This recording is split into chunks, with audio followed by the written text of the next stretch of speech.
the previous class, we have covered about the glucose metabolism and pathogenesis of type 1 diabetes mellitus. You can hear me, all of you? Yes, ma'am. Okay. Yes, ma'am. The voice is coming appropriately? Yes, ma'am. Yes, ma'am. Yes, ma'am. Okay. So now we will start with type 2 diabetes mellitus etiopathogenesis. Type 1 we have covered, and in both of these types there are genetic features, genetic risk factors, environmental risk factors, and both intermingle and predispose the individual to develop the type 1 or type 2. Both are different. The genes are different in both the types, and environmental factors are different in both the types. So we will see what kind of factors are involved in the pathogenesis of type 2 diabetes mellitus. So the first and foremost is insulin resistance and abnormal insulin secretion are central to the development of type 2 diabetes mellitus. So we will mostly talk about these two factors, insulin resistance and abnormal insulin secretion, right?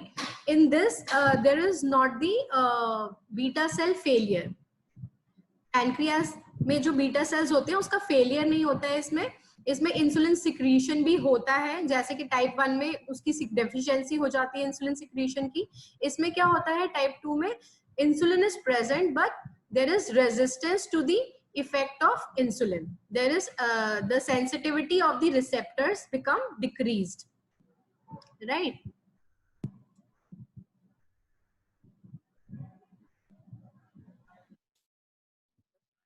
Yes.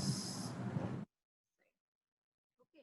So the insulin resistance and abnormal insulin secretion are central to the development of type 2 diabetes mellitus. Although the primary defect is controversial, most studies support the view that insulin resistance precedes an insulin secretory defect. First comes the insulin resistance and then comes the insulin secretory defect. It is a progressive disease. मतलब क्या होता है इसमें कि initially क्या होता है, जो बीटा सेल्स होते हैं वो नॉर्मली काम कर रहे होते हैं और इंसुलिन सिक्रीशन होती है, पर क्या होता है जो उसके रिसेप्टर्स होते हैं वेरियस टिश्यूज पे, जो उसके रिसेप्टर्स होते हैं वो काम करते हैं, सेंसिटिविटी जो होती है वो थोड़ी कम हो जाती है. ठीक है, तो प्रोग्रेसिवली क्या होता है कि बीटा सेल्स को ज्यादा काम करना पड़ता है. Will see in the further flight beta cells को ज्यादा काम करना पड़ता है, जिसकी वजह से इंसुलिन सिक्रीशन इनिशियली इंक्रीज होती है and there is a phase of hyperinsulinaemia, right? But progressively the beta cells get exhausted and there comes the deficiency of insulin, right? Diabetes develops only when the insulin secretion becomes inadequate.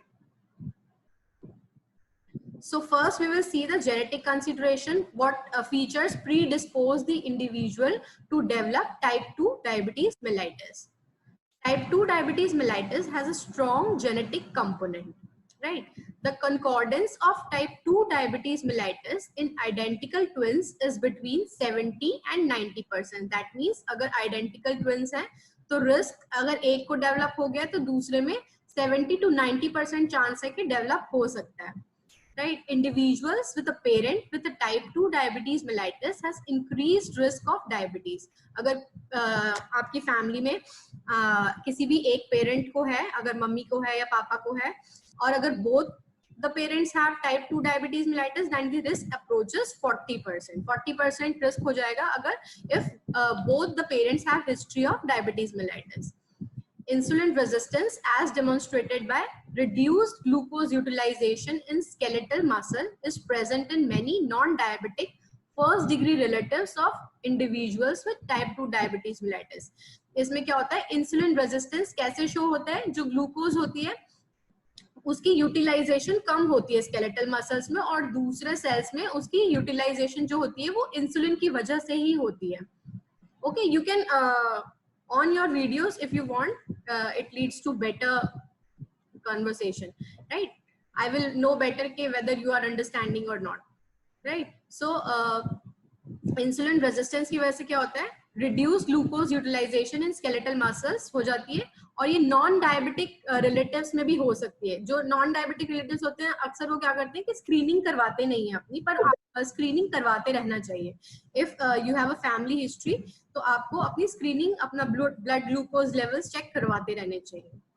The disease is polygenic and multifactorial, since in addition to genetic susceptibility, environmental factors such as obesity, nutrition and physical activity modulate the phenotype. Disease क्या होती है? Polygenic होती है, genetics होते हैं involved इसमें, पर इसका मतलब ये नहीं है कि एक ही जीन इन्वॉल्व है, राइट? इसमें बहुत सारे जीन्स इन्वॉल्व होते हैं और ये मल्टीफैक्टोरियल होता है, right?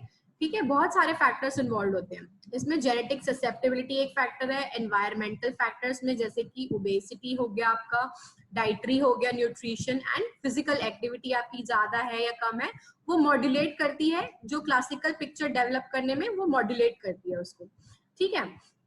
The genes that predispose to type 2 diabetes mellitus are incompletely identified. जो genes है वो completely identify नहीं हुए हैं, but recent genome-wide association studies have identified several genes that convey a relatively small risk for type 2 diabetes mellitus. ठीक है, पर अब कुछ genes जो हैं वो identify हुए हैं, ठीक है, right? और relative risk क्या है इसका?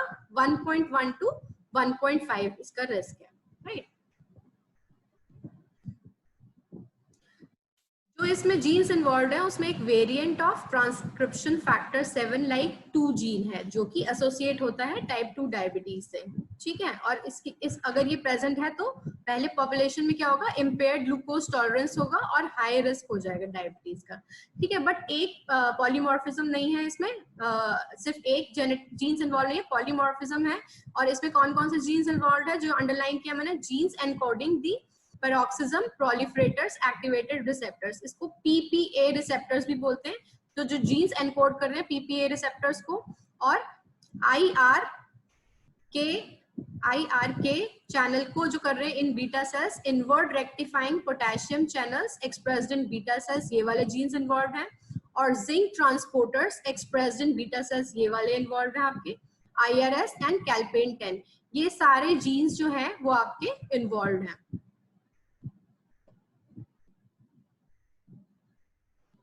Shagun, what are you trying to say? You can say. Ma'am गलती से हो गया था। Okay, okay. If you have any doubts, you can ask in between. Okay, genome-wide searches have identified additional regions that contain susceptibility loci on chromosome 1q, 12q and 20q. ये वाले chromosomes आपके involved हैं जिसपे कि आपके ये genes affect हो रहे हैं. Okay, you can write chromosome 1q, 12q and 20q. But the underlying genes have not been identified completely. Okay, the mechanisms by which these genetic alterations increase the susceptibility to type 2 diabetes are not clear.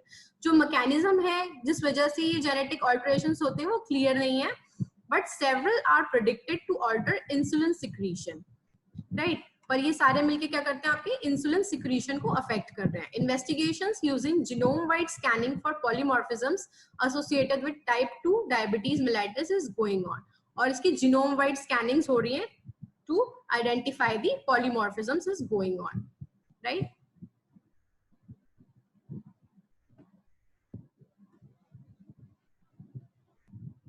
ये आपके jeans हो गए, cover हो गए previous slide में। और इस slide में क्या है? आपकी एपिडेमियोलॉजिकल स्टडीज और अदर रिस्क फैक्टर शो कर रही है, जो कि क्या है? आपकी ओवर ईटिंग है, specially combined with obesity and under activity, right? Obesity plus under activity अगर है और साथ में ओवर ईटिंग है, तो ये तीनों कॉम्बिनेशन जो है ये आपको प्रीडिस्पोज कर रहे हैं डायबिटीज मेलाइटिस के लिए। Other more direct studies have shown that middle-aged people with diabetes eat significantly more and are fatter and less active than their non-diabetic siblings. दूसरी स्टडीज क्या शो कर रही है कि जो मिडिल एज पीपल होते हैं उनमें ही होती है type 2 diabetes mellitus, middle age में ही होती है। वो they are tend to be fatter, वो ज्यादातर मोटे होते हैं। मिडिल एज जो होते हैं, यंग पीपल जो होते हैं जनरली लीन थिन होते हैं, और अगर आप देखें ऑन एन एवरेज जो मिडिल एज होते हैं वो आपको मोटे मिलेंगे विद अ पंच, राइट? और they are less active than their non diabetic siblings. However, although the majority of middle-aged diabetic people are obese, only minority of obese people develop diabetes. Obesity जो है सिर्फ एक risk factor है, वो confirming factor नहीं है कि जो ओबीज है उसको डायबिटीज होगा ही होगा। उसमें से ओबीज में से सिर्फ एक माइनॉरिटी को ही डायबिटीज होगा, right? Obesity probably acts as a diabetogenic factor. As we have known that it is a multifactorial, obesity is just one of the factors and not the conforming factor कि होगा ही होगा. Though through increasing resistance to the action of insulin, obesity क्या होती है कि deposition of fats होती है और ये क्या करती है कि इंसुलिन रेजिस्टेंस डेवलप कर देती है only in those who are genetically predisposed both to insulin resistance and to beta cell failure. Obesity risk factor उनमें ज्यादा एक्टिव होगी जिनमें जो कि पहले से जेनेटिकली प्रीडिस्पोज्ड है, जिसमें हमने वो पिछली स्लाइड में जो जीन्स देखे थे वो एक्टिवेटेड है, 1q 2q 20q वो एक्टिवेटेड है, और जो मोर प्रीडिस्पोज्ड है इंसुलिन रेजिस्टेंस के लिए और बीटा सेल फेलियर के लिए, उनमें ही ओबेसिटी एक diabetogenic factor होगी. The risk of developing type 2 diabetes increases tenfold in people with body mass index more than 30 kg per meter square. Body mass index, we have learned in the class how to derive the body mass index, right? It is weight upon height square, right? kg upon meter square. तो जिनका भी body mass index 30 से ज्यादा होगा वो they are more prone, they are 10 times more prone to develop. So we were talking about the body mass index. Okay, so if body mass index is more than 30, then the individual is predisposed of developing type 2 diabetes mellitus, right? And in addition to the effect of total calorie content on obesity, the constituents of the diet and style of eating may be important. कि आप क्या खा रहे हैं, constituents of the diet, आप किस तरह का खाना खा रहे हैं, and what is your style of eating, what is your frequency, whether you are eating very frequently or you are eating at a pause. It also affects the total, it gives the total impact, right? This like sweet foods rich in refined carbohydrates consumed frequently may increase the demand for insulin secretion, while the high fat foods may increase FFAs and exacerbate insulin resistance. अगर आप बहुत मीठा खा रहे हैं, मिठाइयाँ खा रहे हैं, right? रसगुल्ले, गुलाब जामुन खा रहे हैं, तो वो क्या करेंगे, आपका डिमांड फॉर इंसुलिन सिक्रीशन को बढ़ाएंगे, राइट? अगर हाई फैट फूड्स खा रहे हैं, तली हुई चीजें, समोसे, छोले भटूरे, उस टाइप की फ्राइड फूड्स खा रहे हैं, तो वो क्या करेंगे, फ्री फैटी एसिड्स को इंक्रीज करेंगे, which will cause insulin resistance. ठीक है, दैट मीन्स मीठा खाने से क्या होगा, इंसुलिन सिक्रीशन जो होगी उसकी डिमांड बढ़ेगी, और हाई फैट फूड्स खाने से क्या होगा, इंसुलिन रेजिस्टेंस बढ़ेगी, राइट?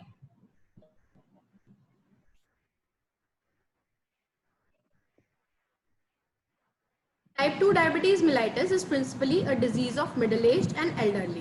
Mostly ये देखा जाएगा आपका middle age to elderly, मतलब ढेर उम्र से लेके आपके बिल्कुल बूढ़े लोगों के बीच में ही देखा जाएगा.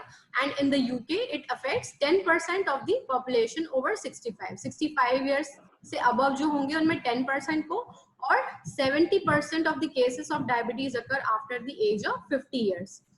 ठीक है, 50 इयर्स के बाद 70% पीपल को हो जा रहा है और 65 के बाद 10% पीपल को ही होगा. During normal pregnancy insulin sensitivity it is reduced through the action of placental hormones.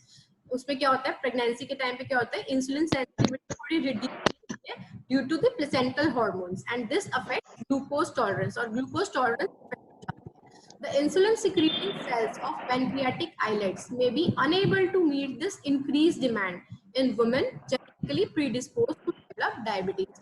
और अगर फर्दर जो प्रेग्नेंट लेडी है वो जेनेटिकली प्रीडिस्पोज्ड है to develop diabetes, that means उसकी फैमिली हिस्ट्री है, एक पेरेंट को है, बोथ पेरेंट्स को है, या फिर सिबलिंग्स को है, तो उसमें जो चांसेस होते हैं वो ज्यादा बढ़ जाते हैं. और उस लेडी का जो पैनक्रियाज होता है और उसकी बीटा सेल्स होते हैं, वो जो इंक्रीज डिमांड है बॉडी की ड्यूरिंग प्रेगनेंसी, जो उसके ऊपर इंक्रीज बर्डन है बेबी का भी और अपना भी, दोनों का मिला के उसको ज्यादा ग्लूकोज चाहिए, तो जो बीटा सेल्स के ऊपर होता है वो डिमांड बढ़ जाती है, और उसके बीटा सेल्स जो होते हैं they are unable to meet this increase demand.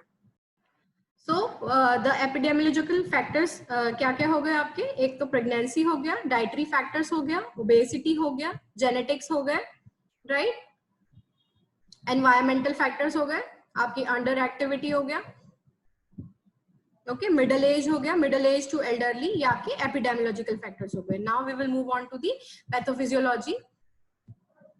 Type 2 diabetes is more complex condition than type 1 diabetes because there is combination of resistance to the actions of insulin in liver and muscle together with impaired pancreatic beta cell function leading to relative insulin deficiency. Type 1 में क्या होता है? Only there is insulin deficiency but the receptors are normal. इसमें क्या होता है? In type 2 there is combination of both. The receptors की sensitivity भी lost हो जाती है और क्या हो जाता है इसमें progressively pancreatic beta cell का function जो होता है वो progressively lose करना शुरू कर देते हैं. So there is combination of resistance to the action of insulin in liver and muscles together with impaired pancreatic beta cell function. Okay. Now the insulin resistance appears to come first. पहले insulin resistance आता है and then there is elevated insulin secretion in order to maintain the normal blood glucose levels. पहले क्या होता है? insulin resistance आता है जो कि signal करता है pancreatic beta cells को to secrete more amounts of insulin. तो initially क्या होता है? Beta cells are healthy, तो वो they start secreting in more amounts. However, in susceptible individuals, the pancreatic beta cells are unable to sustain the increased demand for insulin and a slowly progressive insulin deficiency develops. अगर जो normal healthy होता है वो तो इसको overcome कर लेगा, जो इंक्रीज डिमांड हो रही है स्ट्रेस की वजह से हो रही है, या अगर आप पार्टी में जा रहे हैं आपने ज्यादा खाना खा लिया है तो इंसुलिन की डिमांड हो रही है, ठीक है, उसमें अगर आप नॉर्मल हैं और जेनेटिकली ससेप्टेबल नहीं है तो ये ओवरकम हो जाएगा. पर जो जेनेटिकली ससेप्टेबल है उनमें क्या होगा, जो पैनक्रियाटिक बीटा सेल्स होंगे they will unable to sustain this increase demand और धीरे धीरे क्या होने लग जाएगा, they start getting fatigued. Beta cells will start getting fatigued and progressively वो डाई करना स्टार्ट हो जाएंगे, एपोप्टोसिस होने स्टार्ट हो जाएगी उसमें. ठीक है, this is the graph showing with the time कि नॉर्मल में क्या हो रहा है, आपका normal plasma glucose and normal plasma insulin चल रहा है आपका. ठीक है, इनिशियल फेज में क्या होगा, जैसे जैसे आपका इंसुलिन रेजिस्टेंस बढ़ रहा है with age, obesity and other factors, genetic factors, उसकी वजह से क्या हो रहा है कि नॉर्मल अमाउंट्स ऑफ ग्लूकोज में भी इंसुलिन सिक्रीशन ज्यादा हो रही है ड्यू टू इंसुलिन रेजिस्टेंस. ठीक है, जैसे कुछ भी हमने खाया, राइट, तो we need insulin to reach that glucose to transport that glucose to muscles, right, कि जो मसल्स हैं वो यूटिलाइज ग्लूकोज को तभी कर पाती है जब insulin is present, when insulin is present. पर क्या हो रहा है कि इंसुलिन रेजिस्टेंस इज देयर. ठीक है, इंसुलिन रेजिस्टेंस की वजह से जो सिग्नलिंग जा रही है नॉर्मल ग्लूकोज की वजह से भी, जो नॉर्मली ग्लूकोज हाइक हुई है ब्लड में, तो वो उसको वो चाहता है कि इंसुलिन हो, पर इंसुलिन रेजिस्टेंस हो रही है तो सिग्नल जाएगा बीटा सेल्स को to increase the secretion of insulin. So it is showing the hike. That means insulin secretion is increasing, which was normal earlier, but now this much insulin is needed to digest this glucose, right? Initially this much insulin was needed, now this much insulin is needed to secrete the same amount of glucose. ठीक है, तो initially जो pancreatic beta cells है वो secrete कर रहे हैं, जैसे जैसे टाइम बीतता जाएगा तो उनकी जो कैपेसिटी है वो डिटीरियोरेट होती जाएगी बीटा सेल्स की. तो for same amount of glucose जो पहले इतना इंसुलिन वो सिक्रीट कर पा रहे थे, अब धीरे धीरे धीरे वो डिक्रीज हो रहा है और रिलेटिवली फिर डाउन ग्राफ जाता जा रहा है कि इंसुलिन सिक्रीशन कम होती जा रही है और ब्लड में ग्लूकोज की लेवल्स बढ़ते जा रहे हैं, right, you can see that. तो नॉर्मली पहले जो इंसुलिन नॉर्मली सिक्रीट हो रहा था वो इनिशियली इंक्रीज हुआ, जिसको कहते हैं हाइपर इंसुलिनीमिया. ग्लूकोज के लेवल्स तब नॉर्मल थे और हाइपर इंसुलिनीमिया हो गया क्योंकि इंसुलिन ज्यादा हो रहा था, तो it is able to digest that glucose, तो ब्लड में ग्लूकोज के लेवल्स नॉर्मल थे. फिर उसके बाद प्रोग्रेसिवली क्या हो गया, इम्पेयर्ड ग्लूकोज टॉलरेंस हो गया धीमे धीमे धीमे, और धीमे धीमे फिर क्या हो गया कि रिलेटिवली इंसुलिन डेफिशिएंसी हो गई. पहले डाइट से कंट्रोल करने की नौबत आई, फिर उसके बाद कुछ ओरल एंटी डायबिटिक ड्रग्स की नौबत आई, और बाद में फिर इंसुलिन की पूरी डेफिशिएंसी जब एब्सोल्यूट हो जाएगी तो इंसुलिन के फिर इंजेक्शंस देने पड़ेंगे. ठीक है, राइट, समझ में आ गया. This is showing deteriorating beta cell function over the time, right.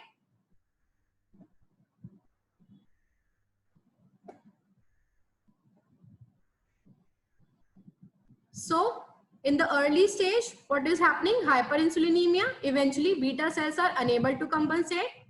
Causing hyperglycaemia, पहले इंसुलिन इंक्रीज हुआ और बाद में धीरे धीरे ग्लूकोज बाद में इंक्रीज होने लग गया और इंसुलिन डिक्रीज होने लग गया। With further beta cell failure glycaemic control deteriorates and treatment requirements escalate. धीरे धीरे बीटा सेल फेलियर होता जाएगा तो ट्रीटमेंट की रिक्वायरमेंट बढ़ती जाएगी, ठीक है, और ग्लाइसेमिक कंट्रोल जो है वो खराब होती जाएगी, ठीक है। In patients with type 2 diabetes excessive production of glucose in the liver and under utilisation of glucose in skeletal muscle result from resistance to the action of insulin, ठीक है। अब जब इंसुलिन की क्या परसेप्शन आ रही है बॉडी में कि इंसुलिन कम है बॉडी में, क्योंकि रेजिस्टेंस हो रही है, जो रिसेप्टर्स हैं वो सेंसिटाइज नहीं कर पा रहे हैं, सेंसर्स जो है वो खराब हो गए हैं इंसुलिन के, तो बॉडी क्या परसीव कर रही है, इंसुलिन डेफिशिएंसी परसीव कर रही है। तो जब बॉडी में इंसुलिन डेफिशिएंसी होती है तो कहाँ से ग्लूकोज आनी स्टार्ट हो जाती है, आपकी लिवर से आनी ग्लूकोज स्टार्ट हो जाती है। That means excessive production of glucose in the liver, जो लिवर ने स्टोर करके रखा होता है आपका glucose in the form of glycogen, it start getting break down, glycogenolysis होने लग जाता है, और जो लिवर क्या होता है वो ग्लूकोनियोजेनेसिस करना स्टार्ट कर देता है from amino acids and free fatty acid से वो ग्लूकोनियोजेनेसिस ग्लूकोज प्रोडक्शन स्टार्ट कर देता है। सो क्या होने लग जाता है, excessive production of glucose in the liver and under utilisation of glucose in skeletal muscles. जो स्केलेटल मसल्स होती हैं उसमें जो सेंसर्स है वो काम नहीं कर रहे हैं, तो दैट मीन्स उसमें फटीग होना स्टार्ट हो जाएगा, मसल्स में फटीग होना स्टार्ट हो जाएगा, बिकॉज उसमें ग्लूकोज अंदर जा नहीं पाएगा। ब्लड में ग्लूकोज प्रेजेंट है पर जो मसल्स हैं उसको ले नहीं पा रही है वो, because of insensitivity of GLUT4 receptors, ठीक है।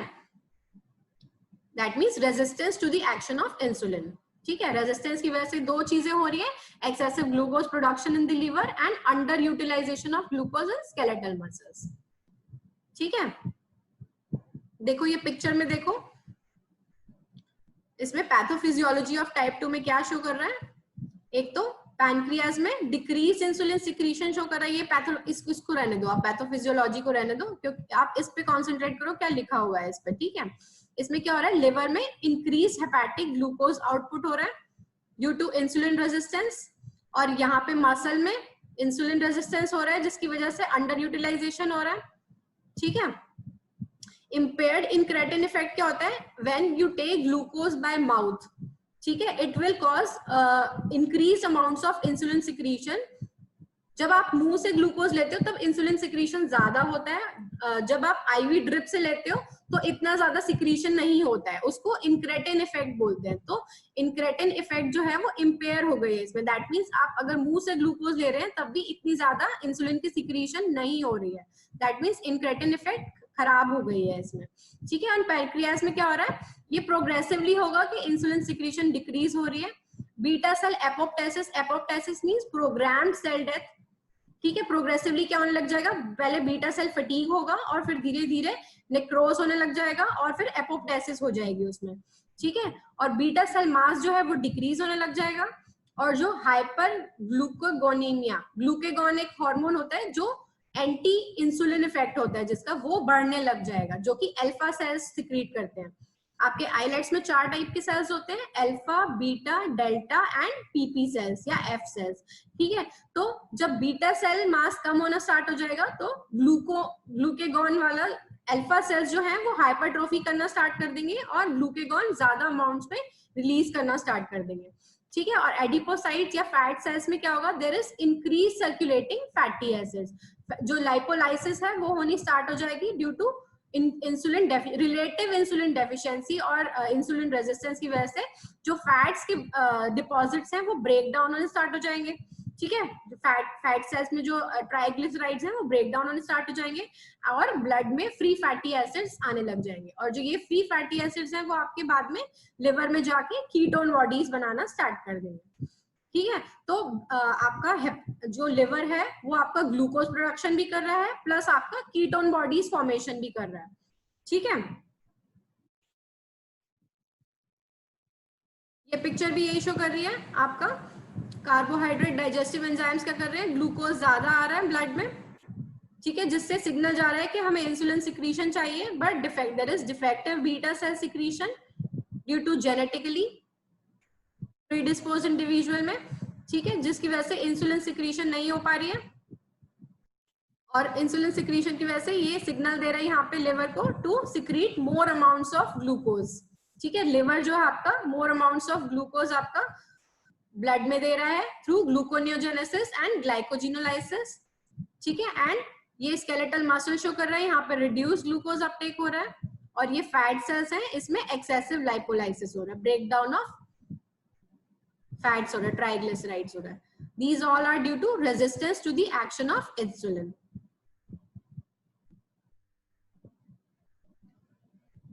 A characteristic feature of type 2 diabetes is that it is often associated with other medical disorders, particularly central visceral obesity, hypertension and dyslipidemia. ये क्या होता है, इंसुलिन मेटाबॉलिक सिंड्रोम होता है या insulin resistance syndrome होता है, जिसमें कई सारी डिजीजेस जो होती हैं वो साथ में प्रेजेंट होती हैं, जैसे कि आपके सेंट्रल विसरल ओबेसिटी, जो सिर्फ टमी की ओबेसिटी है वो प्रेजेंट होगी, जैसे कि हमने कुशिंग सिंड्रोम में पढ़ा था कि आपका सिर्फ जो है सिर्फ पेट पे ही आपकी फैट्स दिखेगी और आर्म्स पतली पतली होंगी, लिम्स पतले पतले होंगे। ठीक है, तो आपका ये प्रेजेंट होगा, हाइपरटेंशन प्रेजेंट होगा साथ में, डिसलिपिडीमिया प्रेजेंट होगा, तो और पीसीओडी भी हो सकता है साथ में। ठीक है, हाई कोलेस्ट्रॉल, वो सब चीजें, ये सारी चीजें साथ में प्रेजेंट हो सकती हैं आपके। ठीक है, characterized dyslipidemia characterized by elevated levels of small dense LDL cholesterol and triglyceride and low level of HDL cholesterol। जो healthy cholesterol होता है वो उसको HDL high density lipoproteins भी बोलते हैं, तो इसका low level हो जाएगा और low density lipoproteins और triglycerides बढ़ जाएंगे आपके। ठीक है, तो ये सारे जो पिक्चर शो कर रही है, heart disease, type 2 diabetes, hyperlipidaemia, obstructive sleep dyspnoea, obesity, osteoarthritis, hypertension, ये एक क्लस्टर फॉर्म कर लेंगे और ये सारी चीजें आपको जनरली साथ में प्रेजेंट मिलेंगी। ठीक है, it has been suggested that coexistence of this cluster of conditions, all of which predispose to cardiovascular disease, is a specific entity and is known by the name of insulin resistance syndrome or the metabolic syndrome, with a predisposition to insulin resistance being the primary defect and presence of obesity being a powerful amplifier of the insulin resistance. The primary cause of insulin resistance remain unclear, but this is the major focus of the current research. So सारी ये cluster of conditions present होंगी और इनको क्या बोलते हैं, insulin resistance syndrome और the metabolic syndrome, जिससे क्या होगा, मेन आपका insulin resistance होगा और साथ में आपकी ओबेसिटी जो होगी एक पावरफुल एम्पलीफायर होगी, एम्पलीफाई कर देगी सारी जो पैथोजेनेसिस है उसको एम्पलीफाई कर देगी है। ठीक है, अब क्या होता है, जो intra abdominal central adipose tissue होता है वो मेटाबॉलिकली बहुत एक्टिव होता है और वो क्या रिलीज करता है, large quantities of free fatty acids which may induce insulin resistance because they compete with glucose as a fuel supply for oxidation in peripheral tissues such as muscles। अब ये क्या करता है, जो एडिपोज टिश्यू जो होता है सेंट्रली जो एब्डोमेन में प्रेजेंट होता है वो मेटाबॉलिकली बहुत एक्टिव होता है और वो फ्री फैटी एसिड स्टार्ट कर देता है रिलीज करना, और फ्री फैटी एसिड्स भी आपके मेटाबॉलिक फ्यूल होता है और जो ग्लूकोज होता है वो भी आपका मेटाबॉलिक फ्यूल होता है, तो ये दोनों कंपीट करना स्टार्ट कर देते हैं आपस में। ठीक है, और ये क्या रिलीज करता है, एडिपोज टिश्यू फैट टिश्यू, और क्या रिलीज करता है आपकी number of other hormones like cortisol and adipokines, ये हार्मोन्स भी रिलीज करता है, फ्री फैटी एसिड्स दोनों रिलीज करता है, और ये एडिपोकाइंस जो होते हैं they are structurally similar to immunological cytokines. जो साइटोकाइंस इन्फ्लेमेशन में प्रेजेंट होते हैं वो उससे स्ट्रक्चरली सिमिलर होते हैं, जिसकी वजह से ये क्या करते हैं, इन्फ्लेमेशन करना स्टार्ट कर देते हैं, प्लस आपकी जो सेंसिटिविटी टू इंसुलिन होती है उसको डिक्रीज करना स्टार्ट करते हैं। That means they act on the insulin receptors और उसकी सेंसिटिविटी, उसकी एक्टिविटी को ये कम कर देते हैं। ठीक है, जिसकी वजह से वो सेंस नहीं कर पाते कि इंसुलिन सिक्रीशन हो रही है।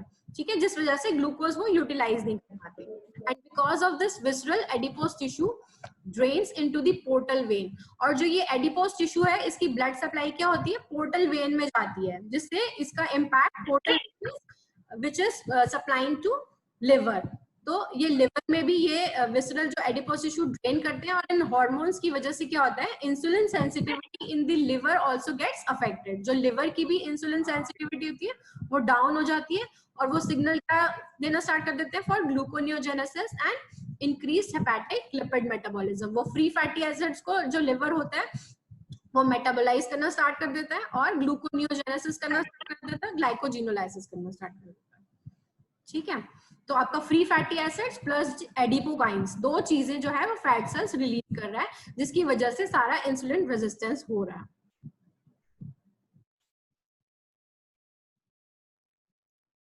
देखो ये जो फैट टिश्यू है ये मेटाबॉलिकली एक्टिवेटेड है और इसमें मैक्रोफेजेस प्रेजेंट है।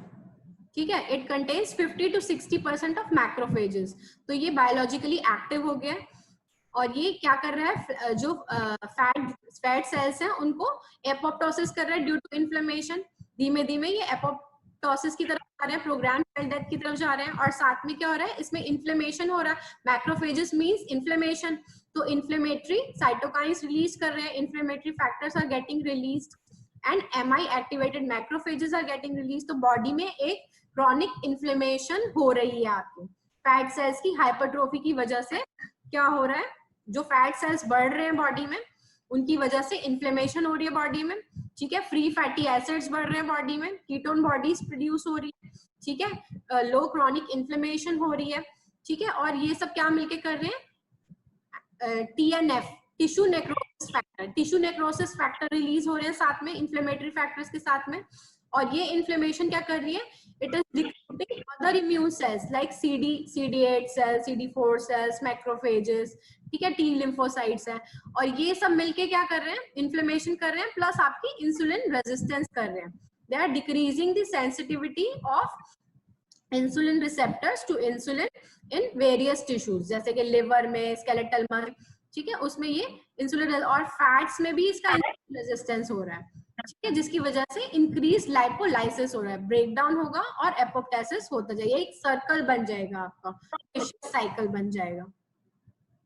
ठीक है, तो फैट्स आपके टीएनएफ रिलीज कर रहा है, adipokines that is immunological cytokines release कर रहा है, M1 मैक्रोफेजेस रिलीज कर रहा है। तो ये सारी चीजें आपका फैट टिश्यू जो कि इन्फ्लेम्ड हो गया है वो रिलीज कर रहा है आपका। ठीक है, और इंसुलिन रेजिस्टेंस कॉज कर रहा है।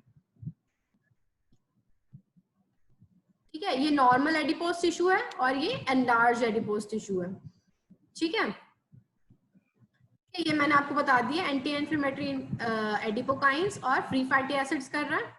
ठीक है, जिसकी वजह से इन्फ्लेमेशन हो रहा है, इंसुलिन रेजिस्टेंस हो रहा है, डिसलिपिडीमिया हो रहा है। ठीक है, non alcoholic fatty liver disease हो रहा है। इसमें आपको साथ में ये भी मिलेगा, जो ये सारे हाइपरटेंशन देखा हमने, कार्डियोवैस्कुलर डिजीज देखा, इसमें जो लिवर है उसमें फैटी डिपॉजिट्स मिलेंगे, ग्रेड 1 के फैट्स डिपोजिशन मिलेंगे। नॉन अल्कोहलिक मतलब अल्कोहल की बिना हिस्ट्री के भी उसमें फैटी डिपॉजिट्स मिलेंगे और लिवर डिजीज होने स्टार्ट हो जाएगी। ठीक है, and other characteristics of the metabolic syndrome like PCOD हो सकता है। ठीक है, टाइप 1 में हमने देखा था कौन सा डिजीजेस एसोसिएटेड थे, ऑटो इम्यून डिजीजेस एसोसिएटेड थे, जैसे कि विटिलिगो हो गया, थायराइड डिजीज हो गया।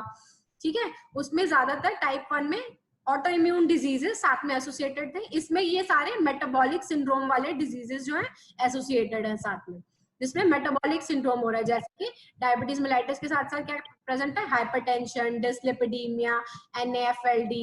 ठीक है, और आपका PCOD हो गया, इन्फ्लेमेटरी डिसऑर्डर्स हो गए। ठीक है, ये सारे आपके डिजीजेस साथ में प्रेजेंट है। ठीक है, exercise is another important determinant of insulin sensitivity.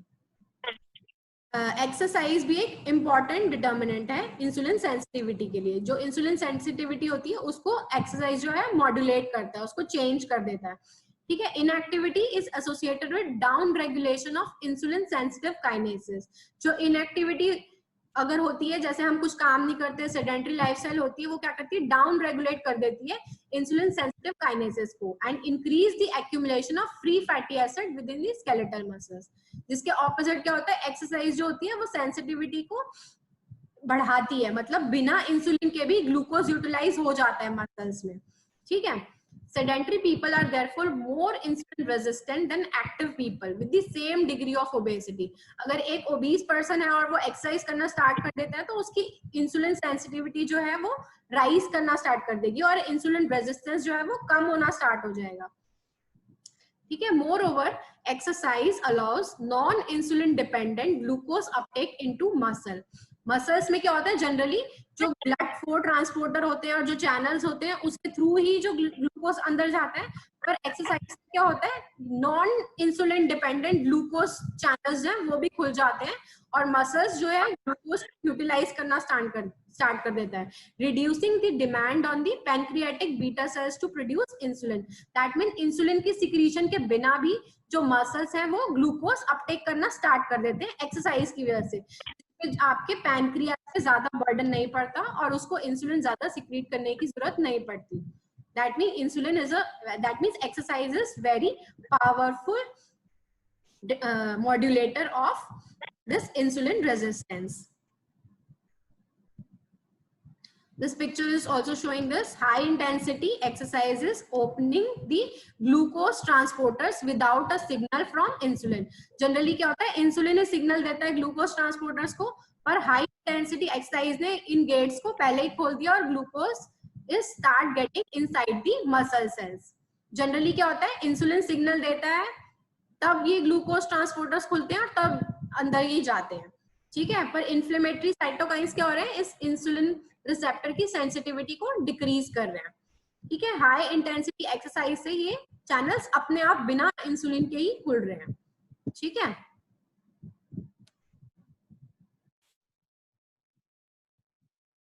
In the early stages of type 2 diabetes, there is only moderate reduction in the total mass of pancreatic islet tissue. Early stages में क्या होता है, थोड़ा सा ही mass जो है reduce होता है pancreatic tissue का.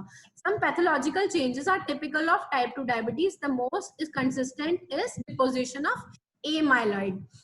जो pathological changes क्या है, deposition of amyloid होनी start. amyloid एक पॉलीपेप्टाइड होता है, वो डिपॉजिट होना स्टार्ट कर देता है।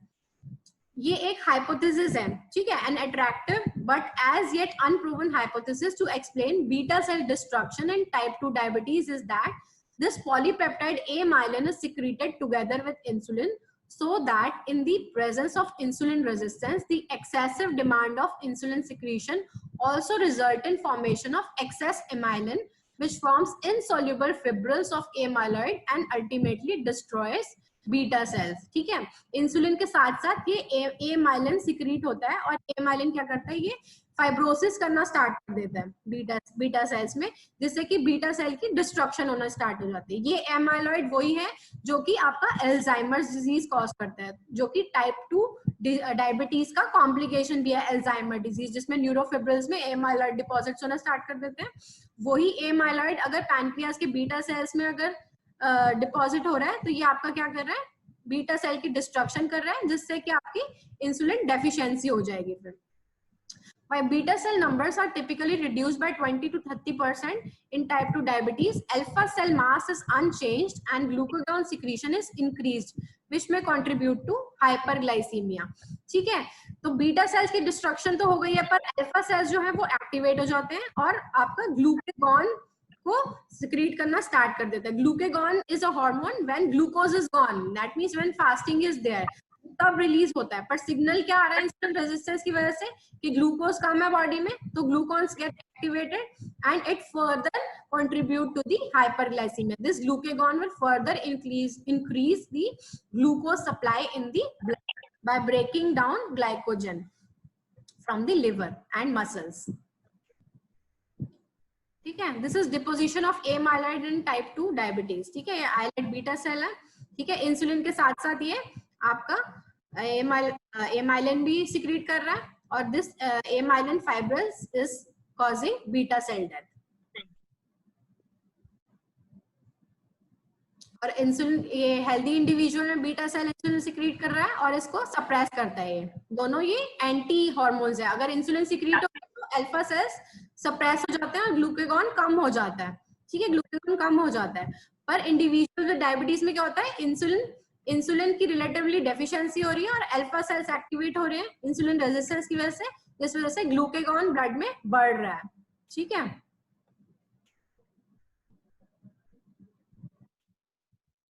Now we will see what are the metabolic disturbances happening in type 2 diabetes mellitus. Patients with type 2 diabetes have slow onset of relative insulin deficiency.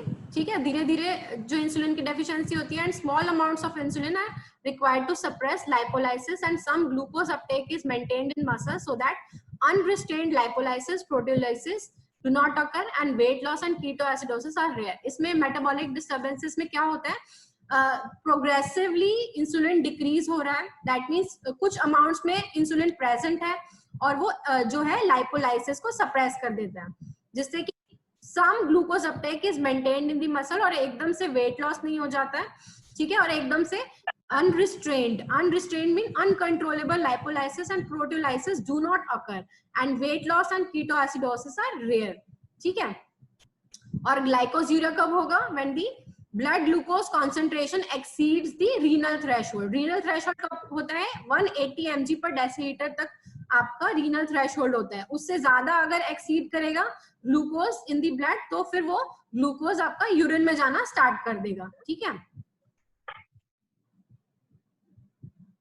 और जो क्लासिकल सिम्टम्स होते हैं आपके पॉलीयूरिया, पॉलीडिप्सिया वाले, वो is related to the degree of glycosuria. अगर glycosuria हो रहा है, दैट मींस ग्लूकोज ज्यादा है, तो आपका पॉलीयूरिया होना स्टार्ट हो जाएगा, और पॉलीयूरिया को बैलेंस करने के लिए आपका थर्ड सेंटर एक्टिवेट हो जाएगा, जिससे कि पॉलीडिप्सिया होना स्टार्ट हो.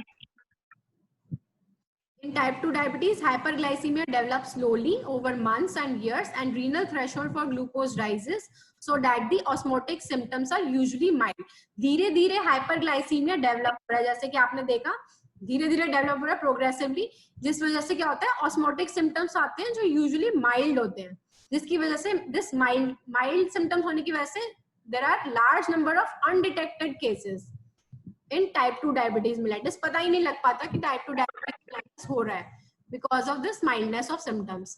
और पेशेंट्स यूजुअली एसिम्प्टोमेटिक होते हैं with long history of fatigue. Fatigue क्यों होता है? क्योंकि मसल्स में आपका ग्लूकोज जा नहीं पा रहा है, तो पेशेंट को क्या लगेगा? फटीग लगेगा, क्योंकि उसमें ग्लूकोज जा नहीं पा रहा है अंदर.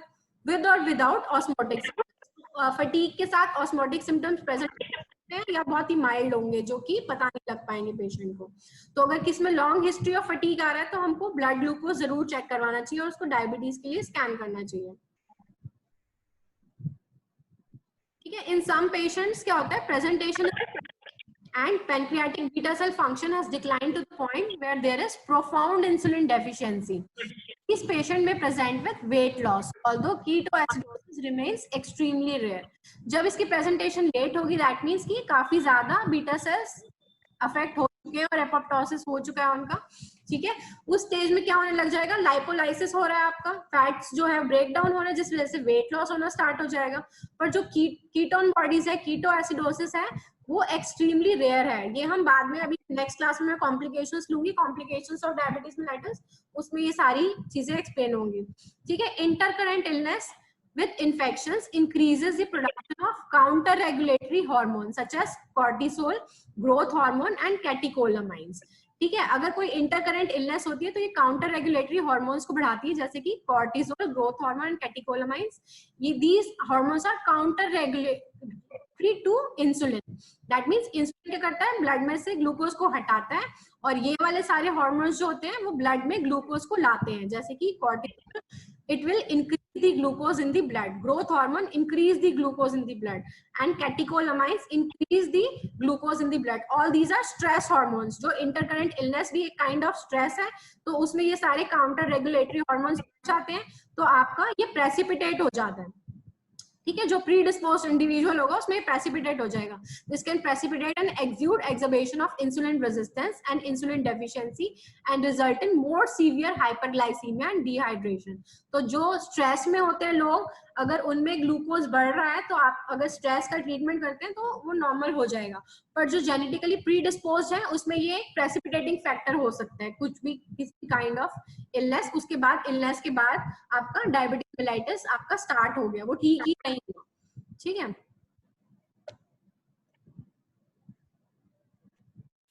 ठीक है, ये सारा क्लस्टर हम देख चुके हैं पहले. ये सारी जो है मेटाबॉलिक एब्नॉर्मैलिटीज प्रेजेंट है विद टाइप 2 डायबिटीज मेलाइटिस, जैसे कि hypertension, low HDL, central visceral obesity, microalbuminuria, increased fibrinogen, increased plasminogen activator inhibitor 1, and elevated plasma uric acid, increased sympathetic neural activity. ये सारी metabolic abnormalities are common in the patients of type 2 diabetes mellitus. ठीक है.